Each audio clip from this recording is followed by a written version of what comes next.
احترام دوستوں، بزرگوں، بھائیوں، اللہ تبارک و تعالی ہمارے یہاں جمع ہونے کو اپنی بارگاہ میں قبول و منظور فرما لے۔ ہمارا اور آپ کا یہاں اجتماع میں جمع ہونا یہ کوئی رسمی رواجی بات نہیں ہے کہ سال میں ایک اجتماع میں ہم جمع ہو جاتے ہیں، بلکہ ہمارا اور آپ کا یہاں اجتماع میں جمع ہونا ایک بہت اونچے مقصد کے لیے ہے، ایک بہت اونچے کام کی نسبت سے ہے اور ایک بہت اونچی محنت کے لیے ہے۔ ہمارا اور آپ کا یہاں جمع ہونا انبیاء علیہ السلام کے مقصد کے، انبیاء علیہ السلام کے کام کی نسبت سے اور انبیاء علیہ السلام کی محنت کی نسبت سے ہم اور آپ یہاں جمع ہوئے ہیں۔ انبیاء علیہ السلام کا جو مقصد تھا، اللہ نے ان کو دنیا میں بھیجا، وہ انسانیت کی رہبری اور رہنمائی کے لیے تشریف لاتے، سیدھا راستہ دکھلانے کے لیے، اس راستے پر چلانے کے لیے کہ جس راستے پر چل کر انسان اللہ رب العزت سے دونوں جہانوں میں کامیابی حاصل کر سکتا ہے، جس کو دین والا راستہ کہتے ہیں، اسلام والا راستہ کہتے ہیں۔ اس لیے کہ اللہ رب العزت نے انسانوں کی دونوں جہانوں کی کامیابی کو اپنے پورے دین پر چلنے میں رکھی ہے۔ انسانوں کی کامیابی کو اللہ رب العزت نے نہ ملک کے ساتھ جوڑا ہے، نہ مال کے ساتھ جوڑا ہے، نہ ہی دنیا کے اس پھیلے ہوئے ساز و سامان کے ساتھ جوڑا ہے، بلکہ اللہ رب العزت نے انسانوں کی دونوں جہانوں کی کامیابی کو اپنے پورے دین کے ساتھ جوڑا ہے۔ ہر زمانے میں جو انسان کامیاب ہوئے ہیں وہ دین اسلام کی برکت سے ہی کامیاب ہوئے، اور آئندہ بھی جو انسان کامیاب ہوں گے وہ بھی دین اسلام ہی کی برکت سے کامیاب ہوں گے۔ گزشتہ زمانے میں جو انسان بھی ناکام ہو کر گئے ہیں وہ دین اسلام کو چھوڑنے کی وجہ سے ناکام ہو کر گئے، اور یہی اللہ کی سنت جاریہ قیامت تک کے لیے ہے کہ آئندہ زمانے میں جو انسان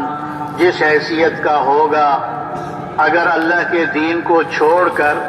اپنی جی چائی اور منچائی پہ چلے گا تو جیسے اللہ رب العزت نے پہلوں کو ناکام فرمایا، ایسی اللہ رب العزت ان بعد والوں کو بھی ناکام فرمائیں۔ تو کامیابی کا جو راستہ ہے وہ اللہ کا دین ہے۔ دین کے بغیر اگر نظر آ رہا ہے تو یہ انسان کی آنکھ کا دھوکہ ہے، اور یہ دھوکہ موت پر کھل جائے گا۔ لیکن موت پر دھوکہ کھلے پھر انسان کے کسی کام کا نہیں، کیونکہ جس کی جو گھڑی آتی ہے اسی گھڑی میں اس کو دنیا سے آخرت کی طرف منتقل ہونا ہوتا ہے۔ اب جو انسان دنیا میں آیا ہے یہ مر کر ختم نہیں ہوگا، بلکہ اس کا ایک عالم سے دوسرے عالم میں انتقال ہوتا چلا جائے گا۔ جیسے عالم ارواح سے ماں کے پیٹ میں منتقل ہوا، ماں کے پیٹ سے زمین اور آسمان کے پیٹ میں منتقل ہوا، اب اس کے بعد زمین کے پیٹ قبر میں منتقل ہوگا، پھر وہاں سے حشر میں منتقل ہوگا، پھر وہاں سے پلسرات پر منتقل ہوگا، پھر وہاں سے اس کے دو ٹھکانے ہیں، ایک تو جنت ہے اور ایک دوزخ ہے۔ یہ دو ٹھکانے انسان کے لیے ہیں جہاں ہمیشہ اس کو رہنا ہے۔ تو موت کے وقت انسان پر یہ دھوکہ کھلے کہ ملک میں کامیابی نہیں ہے، مال میں کامیابی نہیں ہے، دنیا کے ان چیزوں شکلوں میں نقشوں میں کامیابی نہیں ہے، تو وقت ہاتھ سے نکل چکا ہوگا۔ جیسے پہلے قوموں پر موت کے وقت یہ دھوکہ کھلا تو روئے اور چلائے اور اللہ کی بارگاہ میں عرض بھی کیا کہ ہمیں تھوڑی سی مہلت دے دے، کہ کوئی نیک عمل کر لیں تاکہ آخرت میں ہمارے کام آ جائے، تو اللہ کی طرف سے کیا جواب ہوا کہ اتنا عرصہ دیا، اس میں تم نے کچھ نہیں کیا، تو گھڑی دو گھڑی میں تم کیا کر لو گے؟ تو